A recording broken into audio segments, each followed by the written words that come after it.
মুহূর্তে সবথেকে বড় খবর ভাই, আপনারা জানেন যে সামনে 26শে বিধানসভা ভোট, সেটা নিয়ে এখন বাংলায় ব্যাপক হারে তোলপাড় চলছে। তার সাথে সাথে আপনারা জানেন যে আমডাঙ্গাতে রফিক বলে নাম, যিনি 3বার এমএলএ বিধায়ক ছিল, সে আমডাঙ্গায় এবারকার আপনারা জানেন তৃণমূলের দলে গেছে। আমাদের ফুরফুরা শরীফের তৃণমূলের হাতিয়ার কাসেম সিদ্দিকী ভাইজান, উনি সাধারণ সম্পাদক ছিলেন, ওনাকে এখন ওই আমডাঙ্গায় এমএলএ, ওনাকে প্রার্থী করেছে 2026-এ।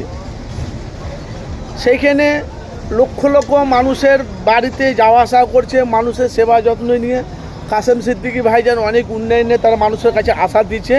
কিন্তু যিনি 15 বছর তার মানে যিনি 3বার এমএলএ বিধায়ক, যে রফিক যে বলে ওনার নামটা যে বলছি, সে বুড়ো করে